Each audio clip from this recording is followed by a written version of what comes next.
Hi, everyone. Thank you so much for joining us. I'm so excited to be here tonight. Like Angela said, I'm Maggie Dean. I'm the coordinator of Child Find and Fiddlers. Some of you may have heard of our program before, but I'm going to be giving you some more additional information on that. A little bit about me. I have a background and I previously served as a school psychologist as well as a mental health clinician within Hillsborough County Public Schools. So currently I'm in the role of the coordinator of Child Find. So now I get to work with all our 3 through 5-year-olds, which is a passion of mine, and see all the little children that are all throughout my office throughout the day. So it's a lovely job to be in. So today we're going to be going over pieces that some of you may already have some information on if you've already entered into our Hillsborough County Public Schools for pre-K or kindergarten. We're going to be talking about Child Find services as well as screenings and evaluations and all the supports that we try to provide to parents. In addition, at the end, I want to go over and give you guys some good resources that you're going to be able to access in order to make sure your child's hitting all the developmental milestones that you're hoping that they could hit, as well as some activities you can do at home. So whenever I work with parents, I want you to leave with something tangible. So in this virtual platform, I'm going to give you some websites that I think you'll find very useful. So with that, we're going to get started.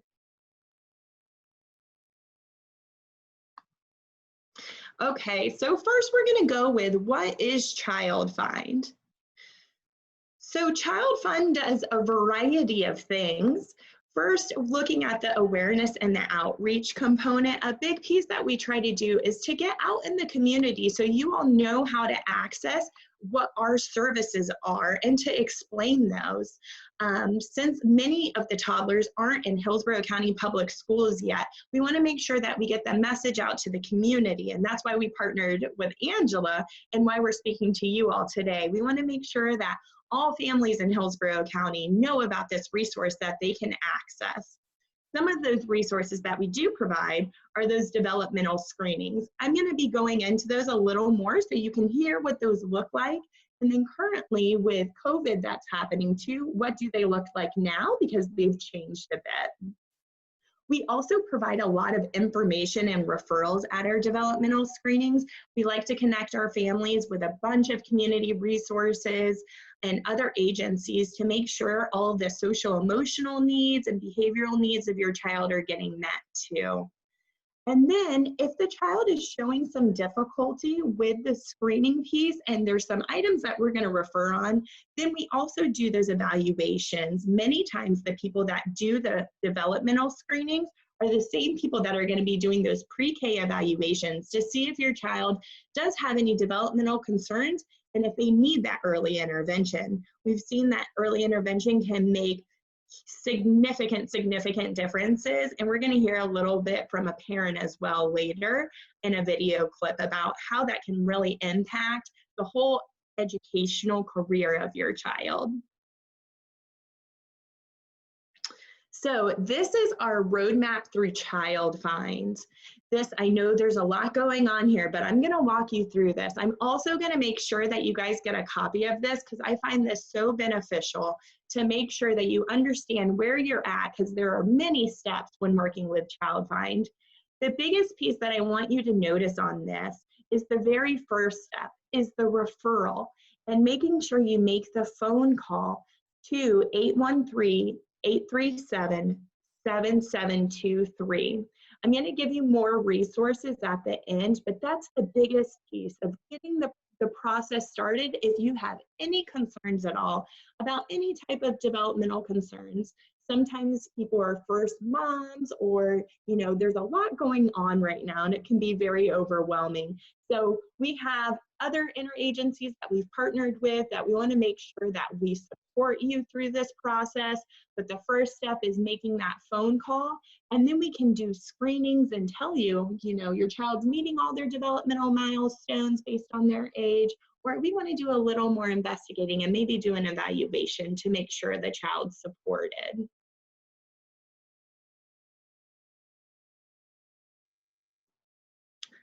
So who is eligible for a developmental milestone? So we help to screen all children that are birth to 5 years old. Now, some children might live outside of Hillsborough County, and they have similar programs that are called Child Find as well. So every county in the state of Florida has a Child Find program that will offer these services. However, Hillsborough's is specifically focused on people and children that are living in Hillsborough.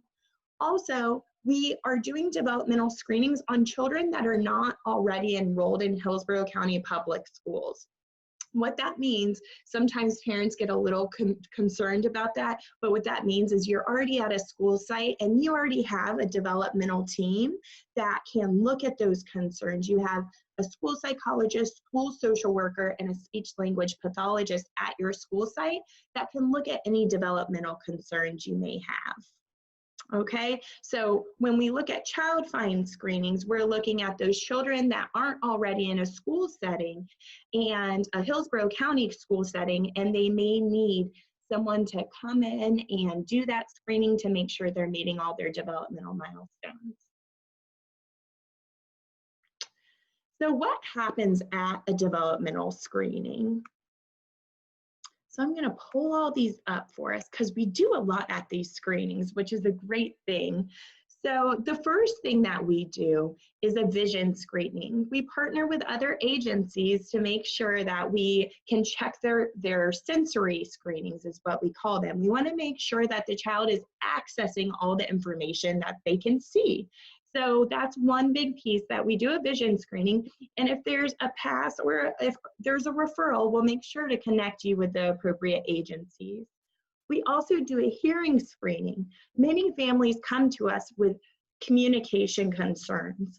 So we want to make sure that the child is able to hear the information in the environment and that they're accessing that information. So that's another piece that we want to make sure we have audiologists there or speech language pathologists that are able to do a hearing screening for the child and rule out if hearing's an issue. Also, sometimes we partner with WIC. So we're able to partner with the weight screening in order to provide additional nutrition information as needed and partner with outside community agencies on that. So the other big piece that we really focus it on is on the right side of the screen. So those are those developmental screening components. So you can see the 5 pieces listed below that are the 5 pieces we look at for developmental screening. So we want to look at a child's adaptive skills. What that means is their independent functioning and how they function in their daily life. So that includes things like toileting, feeding themselves, using utensils, avoiding safety hazards. We also look at that social personal. So another big concern parents come to us with is behavior. So that falls right under that social personal. If we see any challenging behaviors, or if we're seeing that a child might be doing more isolated play or not engaging appropriately with other children their age. So all of that would fall under that social personal component. The communication, like I said previously, is a big area of concern for many of our families, and we see many children that need support in that communication domain. So the communication and cognitive are very tied together. So when children are struggling to make any verbalizations, many times that'll impact their cognitive because they're not able to say the things that they're learning. Lastly, the motor. So when we think of motor, we think of fine motor, like holding a pencil or grasping at a pencil or a crayon. And then we have gross motor, which is more of walking, running, climbing upstairs, walking downstairs. In addition, we also go a little deeper into that communication because that is an area that we want to make sure is developing appropriately is that communication. So we sometimes tag on a little more of those screenings for the expressive and receptive communication. What that means is sometimes children, they have a hard time getting words or verbalizations out, but sometimes that's that expressive piece, but sometimes they're able to understand and follow steps. They understand what they're being told, which is they're receptive. They just struggle with the expressive, and sometimes it's both. Also, we have concerns that are that parents tell us about with articulation. And what that means is sometimes it's hard to understand what children are saying. They may be able to speak in 2 or 3 word sentences, but they're not able to articulate all of the sounds appropriately, or sometimes you're kind of questioning what they're saying. We're going to go in on a little later about what's appropriate at each age, so you all can apply this to your each unique scenario for your toddler. So now I want you to meet someone that actually does pre-K screenings and evaluations. You're going to meet Martha, and she has been with us for quite some time, and she is fabulous. She's great with parents, and she's great at building those relationships. So I want you all to meet Martha, and we're going to see if this video works. It's been giving us a little trouble. Let's see if it works. Hi, my name is Martha Bowles. I am a school social worker on the Child Find Pre-Kindergarten Assessment bilingual team. The purpose of a pre-kindergarten assessment is to see how your child is developing compared to children their age. We would like to know what your concerns are, and the people that are working with your child, if they're getting therapies in the community, we would like to get their opinion on how your child is doing in all areas of development. And the idea is to be able to provide your child with early intervention with the School District of Hillsborough County and help them with their developmental delays and prepare them for VPK in kindergarten. The services that the district provide are free, and the idea is to just help them with the different areas of development that maybe they're struggling with, and get them ready for school, get them, whether it's helping them becoming more independent, if they're having some behavior concerns. Communication is usually sometimes an issue. They're not communicating like they should be for their age. Those are all things that we can work on in one of our specialized preschool classrooms, or if they just need speech-language therapy. There's different types of services that the district can provide to help your child. One of my favorite things to do in my job is the getting to meet the family and doing my interview with the parent and building that relationship. I just love to learn about the family. I love to see the interactions between the child and the parent, and we end up having a good time during our assessment for those several.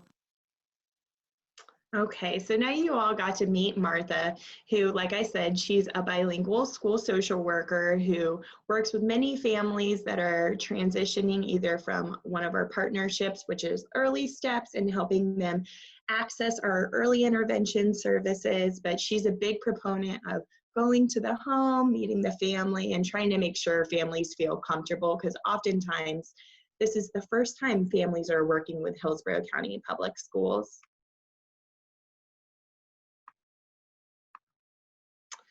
Okay, so because of our unique circumstances right now, I wanted to make sure to add this piece in, because typically we do screenings out in the community, and when we do these screenings, they're actually called mass screenings. We go out monthly and we see about 70 families, and we partner with churches.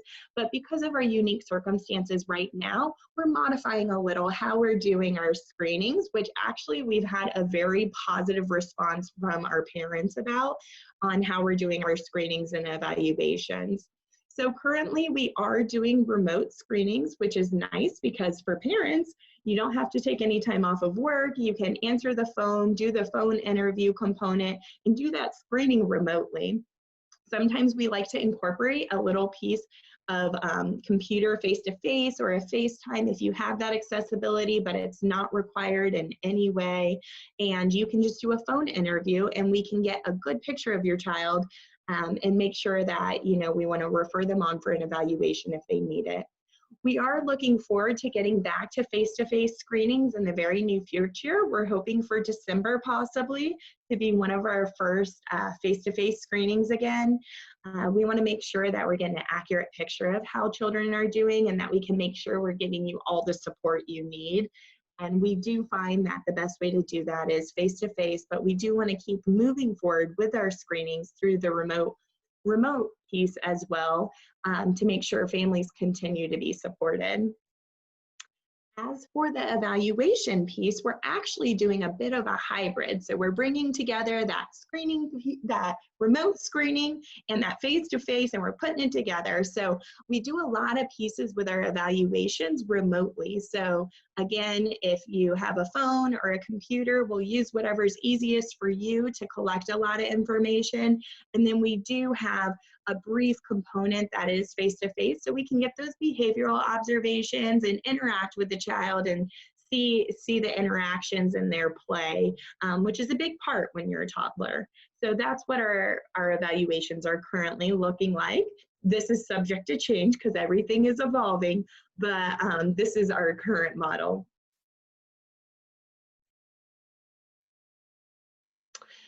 So the biggest piece that I think is a great piece is that I get many calls and they say, how much are screenings? How much are the recommended services? And this is the best part, that it's all free. So whenever you're thinking, you know, is my child meeting that developmental, that domain? Are they exhibiting any types of concerns?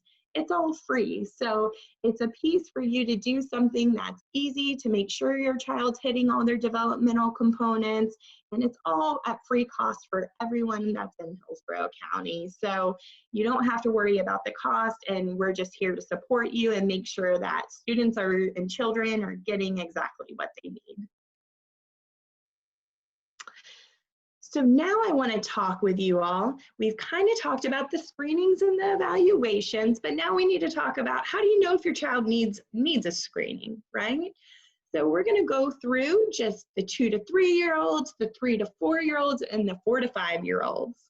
So with the 2 to 3-year-olds, you want to make sure that they're putting together simple sentences. So a good thought is if they're 2, about 2 words is okay. If they're 3, about 3 words is okay.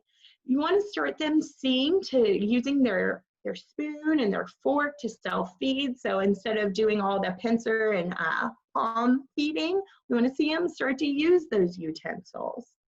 We also want to see that they can hold a marker or a crayon. So it's okay, the position, how they're holding it, but we want to make sure that they're able to pick that up. You want to see if at the playground, can they climb a ladder to go on a slide? So we want to see if they're able to start doing some of these. Also identifying those happy, angry, sad. That's that social personal piece we talked about earlier. Also with this mind piece is also a communication piece. We want to see, can they say mine? Are they able to claim it as theirs or show that it's theirs? Another piece of the social personal. And then run with ease. So we want to see them starting to pick up where they're able to run.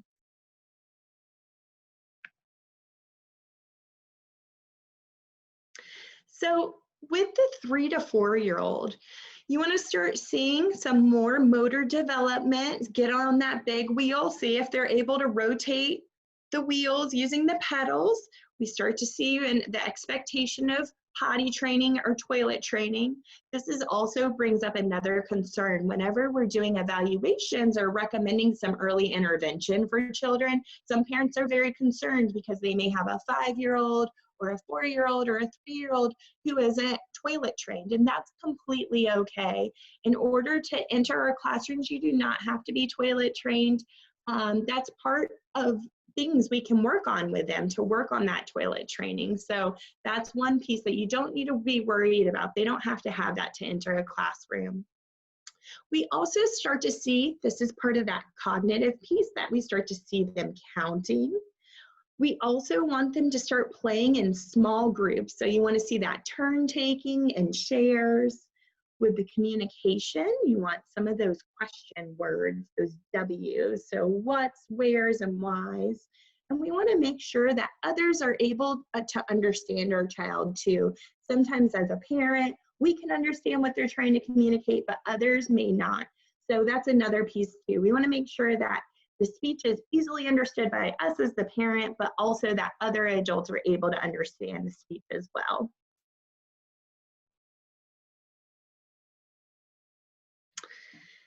So for a 4 to 5-year-old, we want to start seeing that they can throw and catch a ball.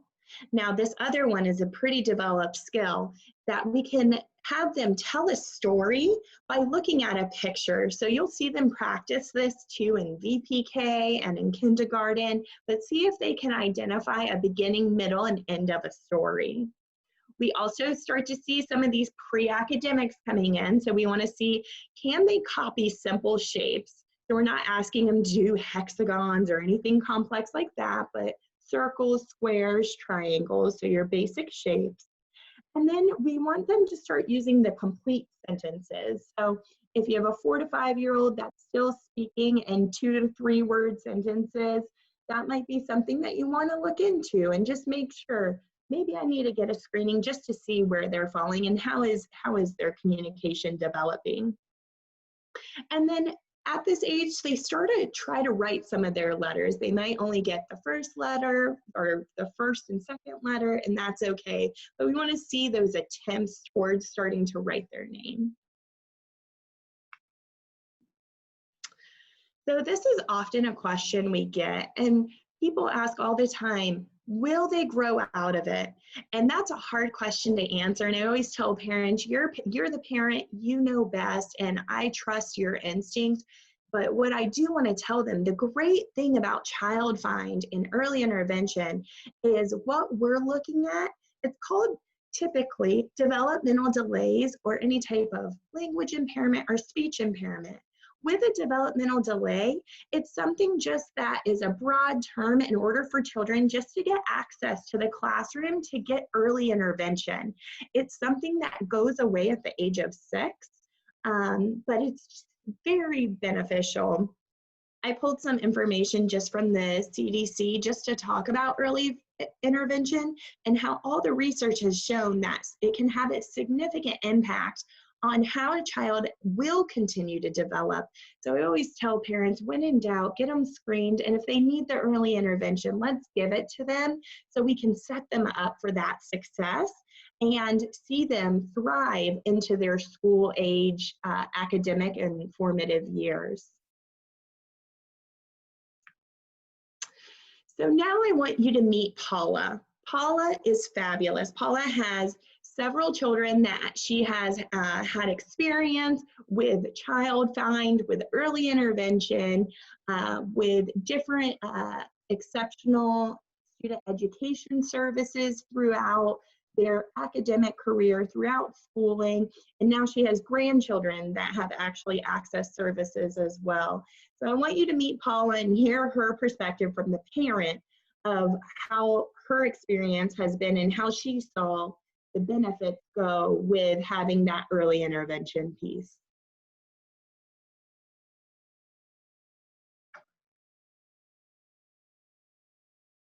So all of my kids had started school after, so now you notice I have extra kids. All of them have started school when they were pre-K early, at least 3 years of age. And the success from the early interventions I see within those 4, within the 5 biological children I had, within the 4 that took the pre-K services that was offered either through Child Find or through our school system, has allowed them to flourish.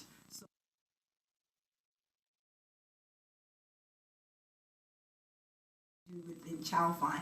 And I would say to any parent like myself, if I had to rewind, I would probably be a little bit more open than I was, because I can tell you, I see how all of our kids have developed into these successful children who are now college graduates, like our son, who we thought he could not go to college and would be because of the labels, and he went off to college.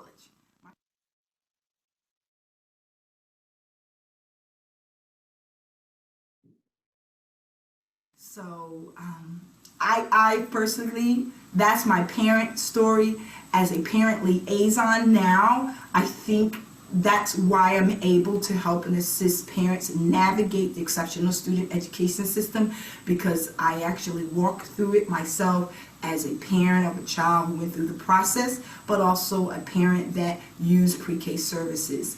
And so I wish you all the best. And as a parent liaison, that's what I do to help my parents and the parents of our district to do early intervention, because we know if we do early intervention, is going to be a key to the outcomes that we want for our children. So if you need me, I'm the parent liaison for Transformation Network, and I'm here and available to you all. I love how Child Find and the developmental screenings and things are still going on years later, that other families can take advantage of the services. So if you need me, I'm here for you. Have a great day.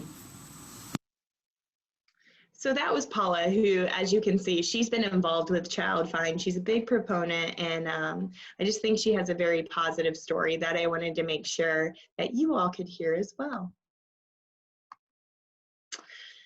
So how do you access a screening? So the big piece is you want to complete an initial online screening, and I'm actually going to paste that in for into our chat box for you all, so you have that. Or like I said before, you can just pick up the phone, make a phone call. They get back to you within 2 to 3 business days. We're seeing families very quickly right now. We're able to do those remote screenings for you. So it's a nice, good check-in to make sure that your child is meeting the developmental areas that you're hoping, and just to check in and see where your child's falling. So now what I wanted to do is I wanted to show you all, I know we had some parents that have children in pre-K already, or kindergarten age, or you might just be joining and wanting some information on, well, I just want some activities to do with my toddler. So I want to make sure that I can show you guys some websites and some good activities to do. So we have many things to access. So I'm going to take you on a little virtual tour of some good websites, okay? Okay, let me pull these up for you.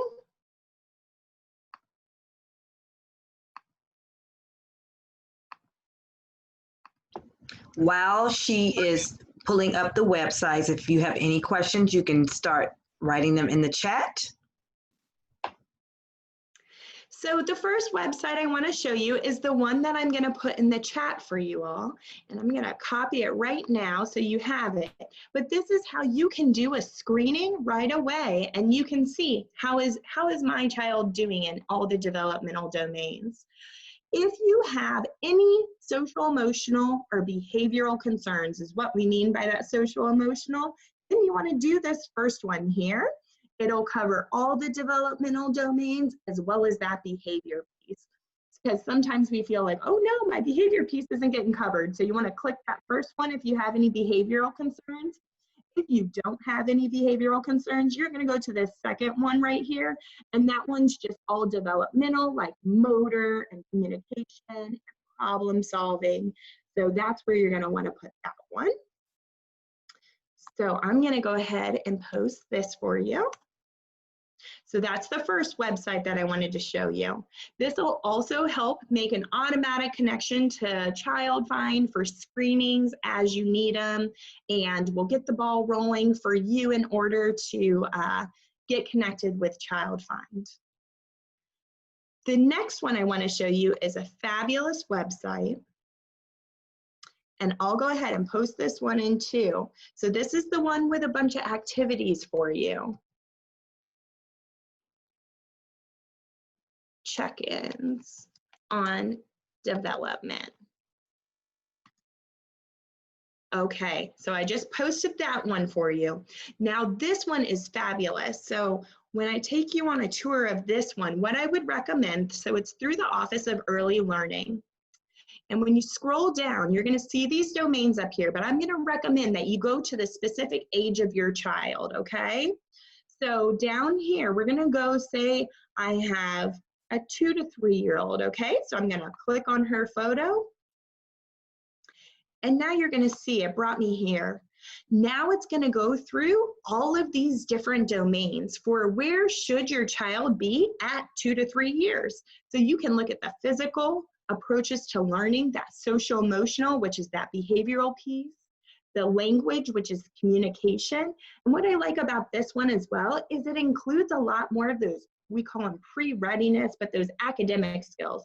Where does my child need to be for VPK? Where does my child need to be for kindergarten? And you can see all of these great resources. So what I want to show you, when you scroll down, so say you had concerns about physical development. And I go, oh, you know what?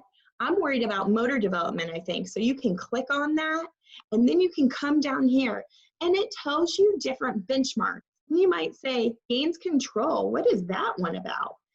So what it does is that if you click this broom right here, it tells you everything you need to know about it, which is great. It tells you, as a family, what can I do to build this skill for my child? So you can sing songs throughout the day and add movement. So they give so many ways that we can actually access and give activities to our families. If we're not sure what it looks like, they also will provide videos for different things where you can watch videos of how do I do this with my child.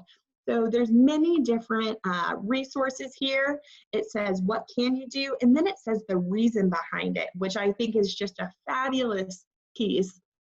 So if you have an area that you're concerned about for your child, it gives good information for what educators can do, what families can do, and then they also provide many videos on what your child can work on. So I'll show you one video just so you can get a feel for it. Here's one where when I click the room, they're going to tell me there's a video there. So here I can watch a video of what does the skill look like, which is very nice to make sure that we know what should it look like for my child, okay? So that's another great resource. The next that I want to show you is the Child Find page. So this is our Fiddler's Child Find page, and I'm going to send you all this. It's a good refresher just to look at more information about Child Find. If you have any questions about Child Find, I am going to show one extra tab because I see someone's already, I think, in the evaluation process. So we also provide some information about developmental milestones. So is your child 3, 4, or 5? And it'll give you a nice one page of where should my child be. So this is a great one that I'm going to also give you guys in the chat. Okay. And this has a lot of information of how to contact me is all throughout. I sent you to the first Child Find page, but you can toggle on this left side in order to go to the developmental milestones if you have any concerns about your child and depending on the age. You also can look at this tab. This is a great resource for families and for anyone at a school site. So if anyone's already in the Child Find process, this is where they can find great information here. If they're going from Child Find to school services, it includes some great resources for our families and what are the next steps. This can be a bit of an overwhelming process as you're moving forward and going from screenings to evaluation. So we wanted to make sure that we had a parent-friendly place for you guys to access information, but as always, you always can call and email with questions. I'm always available to support you all. One other last piece that I wanted to show you all are just some questions and answers for our toddlers. There's good information on here on parenting programs that you can access within the community, information on VPK, just a lot of great information to make sure you're supported and make sure that your child is hitting all those developmental milestones that we want to make sure they're meeting. And if not, we just want to see them and make sure we can get them that access to the early intervention supports. Okay, Maggie, I have a couple questions. Okay. I had a question in the Q&A, and the question was, does this include anxiety issues? So we actually provide a lot of social emotional supports. If you're having anxiety issues, that's a big piece that we partner with ECC, and depending on what exactly the issues are, because there's different levels and severity there, we'll partner you with the most appropriate community partner and agency. Sometimes it might be someone to provide some more mental health supports, or sometimes it is more appropriate to look at the developmental impacts, because anxiety can be overwhelming and start to impact your daily life of functioning, your communication, things like that. So whenever there are those social emotional concerns, I would recommend just coming on through the screening component and let us get you connected with the appropriate resources to address those concerns. Okay, thank you. And then there was a another question here. It says that they were lucky enough to access Child Find earlier this year and did a remote evaluation. Their child was found as developmentally delayed, and since you weren't able to meet with her in person, they now have an IEP and she's enrolled in school. Her question is that she is still suspected as being on the autism spectrum. When and where can they get that evaluation done? Can they get another evaluation face-to-face soon? So that's a great question. So I'm assuming this parent, so I'm assuming on this one, that the parent is already enrolled at a school-based site based on the information she gave. So with that, she actually already has a school-based team that can look at those types of categorical eligibilities like autism spectrum disorder. That's one where we see a lot of behavioral impacts and communicational impacts as well. One piece that I will say, just coming from my previous role as a school psychologist, I don't know the age of the child, but oftentimes I preferred to do that evaluation when the child was a little older, just to make sure I could get a valid and accurate representation. It's a much more comprehensive evaluation that we typically do for that. So I like to wait until the child accessed more services so I could get a valid picture of the child's full developmental profile. Okay. Thank you for that. And then there was another question about, are all of the VPK schools listed, preferably in the Tampa area?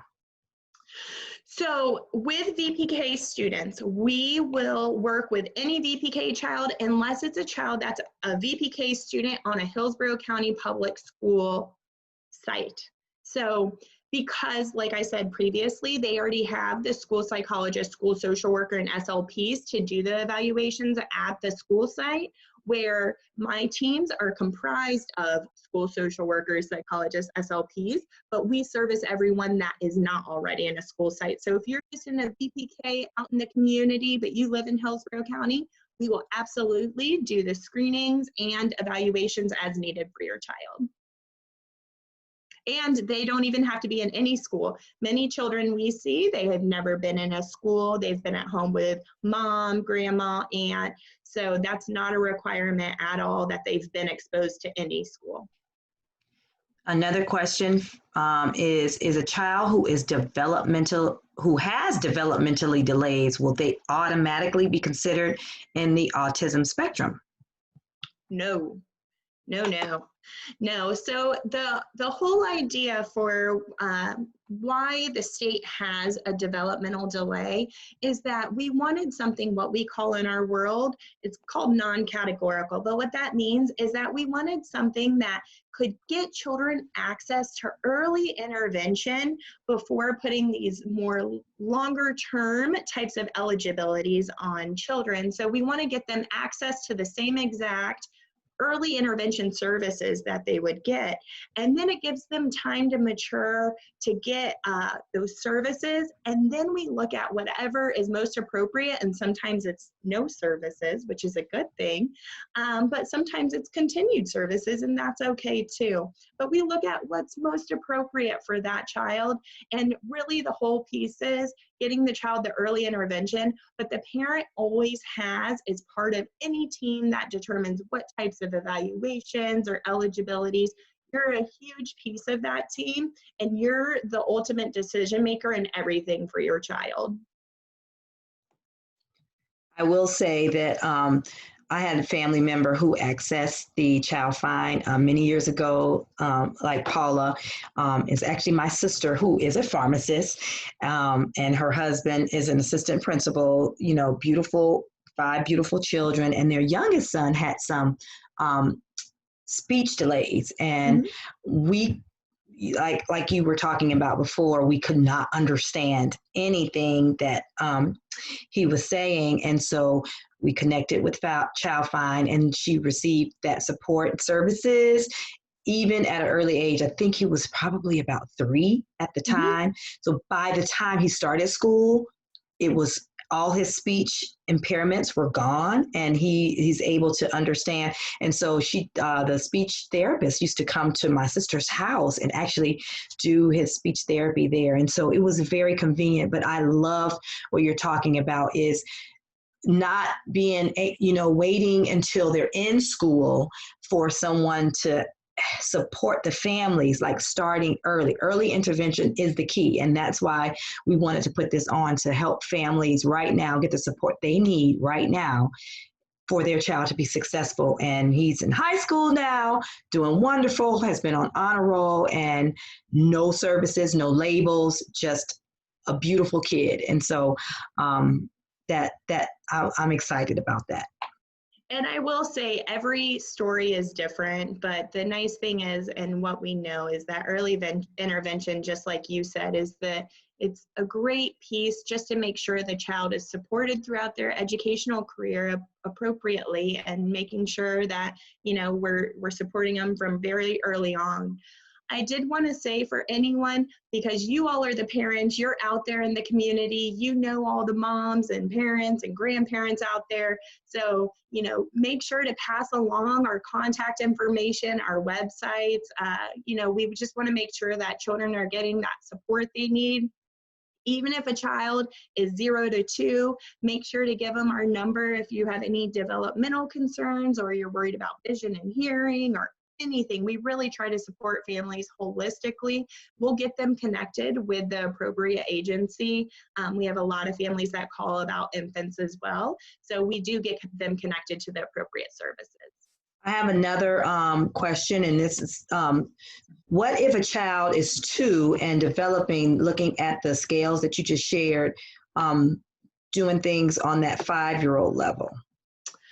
So we do get questions about children that are exhibiting advanced skills. So all I can tell you, so we wouldn't be looking at any type of developmental concerns at that time.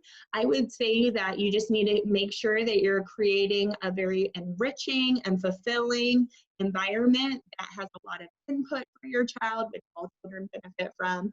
But we want to make sure that, as appropriate, if you don't have any sensory types of concerns, a lot of input can be good for children that are looking for different cognitively challenging activities. So just keep enriching and keep doing activities and keep building them up. That's the thing with, especially with young children, they develop at all different paces, and some excel and plateau.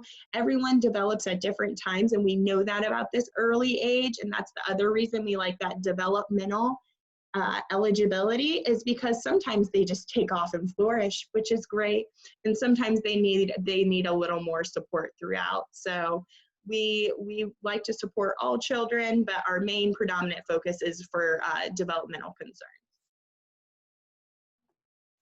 Awesome. I think that was the last question.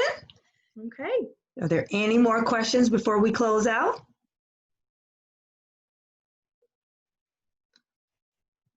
I see there are none. Okay. Well, thank you so much for having me, and I appreciate you all giving me some time this evening to speak with you all.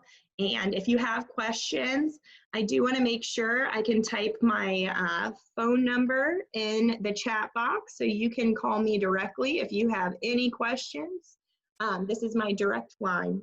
So you can call me and I'll help you as best as I can and make sure you're supported with these young kiddos.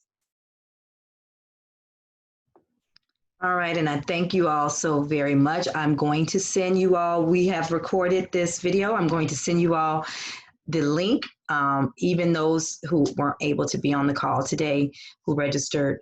I'm going to send you all the link to our YouTube channel so that you can share it with your family, your other friends, your neighbors, and subscribe to our channel, our YouTube channel that I send to you. All right, with that, I want to say thank you so much, Maggie, for being with us tonight. Your presentation was great. I learned a plethora of information, and I didn't realize we had so many free resources to support families. So this is beautiful because we want them coming to kindergarten ready. Yes. And so with that, thank you for all your hard work, and thank you for all you and your team, what you all do to help the families in Hillsborough County. And with that, thank you all for joining us. I really appreciate you spending your hour in the evening with us, and hopefully you'll be back. Thank you so much, and everyone have a great evening. Good night.